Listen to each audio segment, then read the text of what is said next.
Normalmente cuando piensas en estudios de anime, piensas en cosas como Mappa o Ufotable. Siempre suele tener en la mira los estudios que hacen un gran trabajo o uno bastante bueno, pero como en todos lados siempre hay un lado B, o la otra cara de la moneda, ya que hay estudios que simplemente no hacen las cosas tan bien o directamente no las hacen bien. Esto puede deberse a varios motivos, ya sea porque el calendario para entregar una producción es apretado y suelen trabajar con muchas prisas, o directamente por la capacidad del estudio, tanto en personal como en tecnología.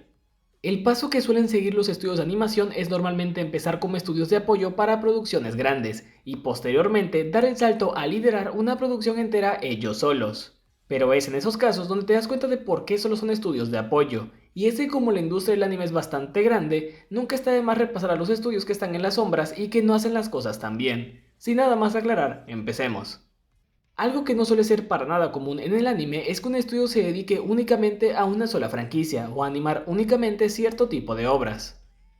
Me explico, sí, suele ser normal que durante mucho tiempo un estudio se encargue de llevar una franquicia. Por ejemplo, Wit se encargó de llevar Shingeki no Kyojin durante sus primeras 3 temporadas y sus primeras películas recopilatorias.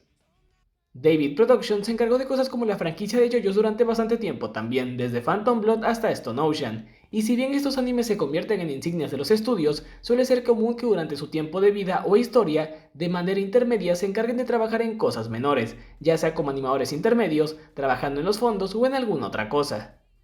Porque sencillamente no es rentable que solo trabajes en una sola franquicia. Como siempre, existen excepciones a la regla, y en este puesto tenemos un caso por demás interesante, el de Supernormal Studio. En todo su tiempo de vida, el estudio solo ha animado la franquicia de Legend of Supernormal City Kashiwa, o en español, la leyenda de la ciudad supernormal Kashiwa. Esta franquicia en general me resulta bastante extraña, por el siguiente motivo. Es un anime que trata de la historia de un grupo de chicas de secundaria de la ciudad antes mencionada, aunque claro, tiene sus toques de fantasía y otras cosas, pero el objetivo principal de dichas series es promover a la ciudad. Los animes promocionales normalmente nunca suelen tener una calidad tan alta, y en este caso no es la excepción. Lo que más me llama la atención es que en teoría hay una serie de este tipo que se encuentra produciéndose, y se va a estrenar en enero del 2024, y se tienen planeados unos 130 capítulos. Esta franquicia en total tiene 6 series, 5 de las cuales ya han sido estrenadas, ya que la sexta es la que se estrena el próximo año. Sus primeras animaciones empezaron a publicarse por allá del año 2016 y son animaciones web, por lo que no se podría esperar mucho. Y es que al ver lo que el estudio hace, roza la delgada línea de si es animación o no, ya que para empezar, los fondos técnicamente el estudio no los hace, porque solo son fotos, y los personajes parecen PNGs recortados, y tienen un estilo coloreado como manga, con todo y con que esta obra no tenga dicho material de origen. Prácticamente no hay animación intermedia, los personajes saltan de un movimiento a otro, y quizás lo que más puedo destacar es que le echaron ganas a los movimientos de los labios de los personajes, pero lejos de eso, si alguien me dijera que esta es una animación hecha por un fan, lo creería sin problemas. He de admitir que en algunas ocasiones sí hay fondos que no solo son fotografías, pero solo son como colores en movimiento, por lo que dudo mucho que tengan bastante trabajo detrás. Supongo que la razón de existir de ese estudio tiene que ver con algo gubernamental, y me parece por demás ambicioso que su siguiente serie vaya a tener 130 capítulos, pero bueno, habrá que ver cómo sale y si es que logran hacer algo que salga de lo convencional. Hay algo que me resulta curioso, y es que al entrar en su sitio web oficial, el del estudio, la página parece dada de baja, lo mismo ocurre con su cuenta de Twitter. Sin embargo, parece que la franquicia animada sí tiene un sitio web oficial, no el estudio, y esta sí se encuentra activa. Si entramos a dicha web, nos podemos dar cuenta de todo lo que abarca esta franquicia. En general me parece increíble que ha tenido muchos capítulos, cada uno con una duración de 5 minutos más o menos, y el estudio ha hecho incluso parodias con los personajes en alusión a Dragon Ball Z. Aún con todo y lo sorprendente que llega a ser este caso, eso no quita que su animación apenas y roce eso. Si pudiera catalogarlo o resumirlo, serían como PNGs en movimiento con fotos de fondo. Aunque hay ocasiones o capítulos en donde sí tienen fondos dibujados y no son fotos del todo. Creo que incluso esta serie en general y lo que hace el estudio podría entrar en un top de animes raros, ya que como comentaba antes se usa para promocionar una ciudad en Japón. Probablemente los años 90 fueron esa época de abundancia para el anime, y con abundancia me refiero a que se creaban muchos estudios porque la animación era esta nueva mina de oro que se buscaba explotar, pero así como nacían, otros desaparecían sin dejar rastro, sin declararse en bancarrota o algo así. Esto se daba por varios motivos. Lo primero es que el estudio sí se haya declarado en bancarrota, pero pues no existe registro de ello en inglés o algún otro idioma que se pueda encontrar, o que sencillamente no fueron noticias realmente cuando quebraron, por lo que no queda nada de ese momento.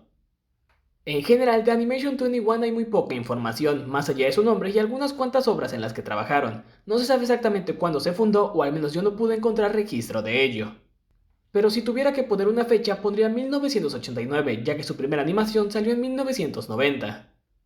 Estos empezaron con Fujiko Tsukoshi Fushi Tanpen Theater, una obra basada en un manga, del cual no pude encontrar la sinopsis, pero no parece algo particularmente hecho para niños, aunque los diseños podrían aparentar eso, ya que tiene una clasificación de que debería ser visto por personas de mínimo 17 años. Técnicamente el estudio no es malo en sí, pero entra en la categoría de esos que solo tuvieron un gran éxito. Y ese fue Horonoto Kyuji Dodge Tanpei, un anime de 1991, el cual contó con 47 capítulos, en donde seguimos la historia de un chico que es bastante bueno en el dodgeball. El estudio en general tenía los vicios, o bueno, usaba las técnicas de muchos estudios de la época, desde reciclar animación hasta en algunas ocasiones reducir la cantidad de cuadros por segundo o la velocidad de animación, con el fin de pues no hacer más trabajo. Lejos del anime mencionado anteriormente, estos se encargaron de animar varias obras después, pero ninguna fue realmente exitosa, y todas iban dirigidas a un público infantil. Ese puede ser el motivo por el cual el estudio desapareciera sin dejar un solo rastro, debido a que su última obra data de 1993. Lo que sí hay que reconocer es que en su poco tiempo de vida llegaron a animar 6 series, unas en formato OVA y otras en un formato un tanto más largo, por lo que supongo que la producción que manejaba el estudio era por demás atareada. Curiosamente, tanto su primera como tercer producción están catalogadas como obras para adultos, o bueno, que no deben ser vistas por menores de edad, la primera por violencia y la segunda por contenido de desnudos.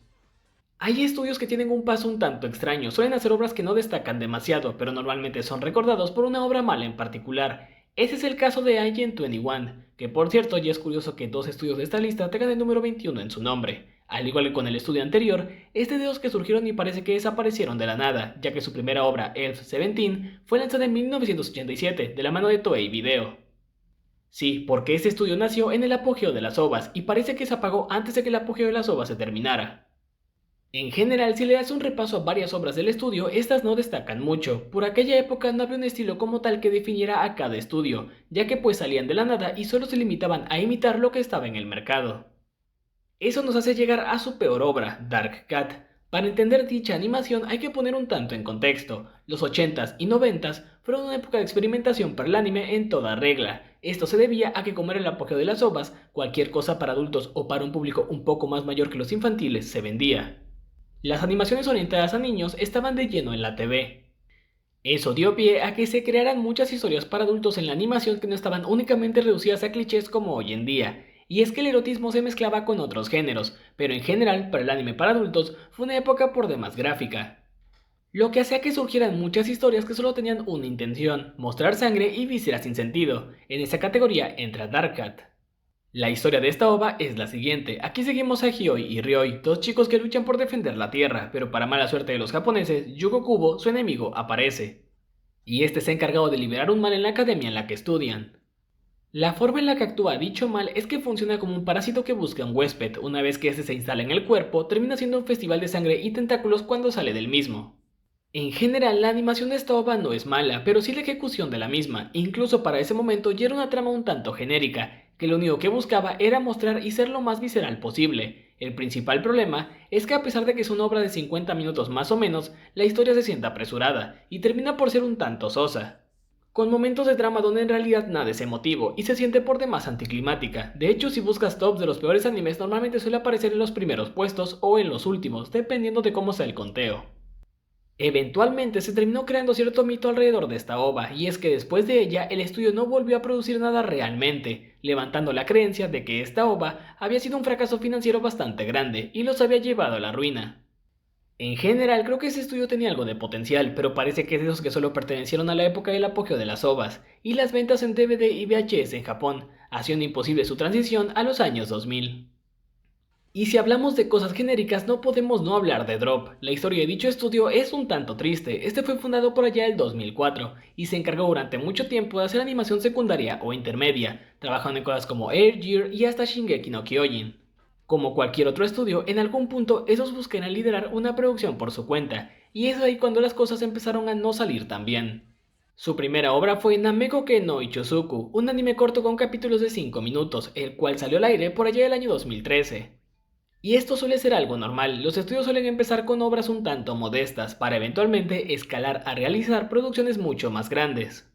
En general, esta obra no destaca por nada, de hecho es bastante simple tanto en trama como en animación, y creo que usaron como recurso principal que los fondos no tuvieran tanto detalle. Pero bueno, por allá el año 2017 se encargaron de animar Cleone no Akari. La historia de una chica que es constantemente molestada por alguien de su clase, un día no aparece por ningún lado y es que resulta que fue internada en un hospital en otra ciudad. Después de mudarse y hacer una nueva vida, termina conociendo a Takashi y Kyuko, y recibe una carta de un festival que se celebrará en otra ciudad, solo que dicha carta no tiene remitente. La trama es por demás interesante y de hecho está basada en una novela, pero no sé si es porque la novela no tenía mucho material, pero los capítulos solo duraban 9 minutos en total, y aquí es donde se ve que aunque sean producciones pequeñas, el estudio no daba tanto de sí. El detalle para los personajes es mínimo, y aunque estén en primer plano, nunca ganan ningún tipo de detalle, es como si todo el tiempo estuvieras viendo animación intermedia. No sé si solo sea cosa mía, pero en esta serie en particular, los colores todo el tiempo se ven deslavados, y no es como que haya mejorado con el paso del tiempo. Ya para los últimos capítulos, cuando los personajes se encontraban viendo fuegos artificiales, pues en realidad no parecía algo tan elaborado. Su última animación llegaría por allá del 2017, Glamorous Heroes, una obra de acción basada en un videojuego que también tenía una duración corta, ya que sus capítulos en total duraban unos 6 minutos. Por mucho, esto parece lo más alto que el estudio pudo llegar, principalmente porque cuando los personajes están en primer plano, estos sí ganan un poco de detalle, y no sientes que todo el tiempo estás viendo personajes de fondo. El problema es que parece que ninguna de estas obras fue realmente exitosa, lo cual no dudo, y el estudio se declaró en bancarrota un año después de la emisión de esta última serie, es decir, en el 2018. Y es una lástima porque al igual que varios más, el estudio podía haber llegado a tener algo de potencial, y terminó siendo consumido por una industria que no es para nada amigable. En general existen varios estudios de anime los cuales por diferentes motivos no tienen un desempeño tan bueno, incluso para los estándares de su época. Algunos no logran destacar realmente en todo su tiempo de vida, y otros basta con una obra para que demuestren que no están hechos para ser animadores principales. Y eso ha sido todo por el video de hoy, no olvides comentar, darle like, suscribirte y nos vemos en la próxima. Adiós.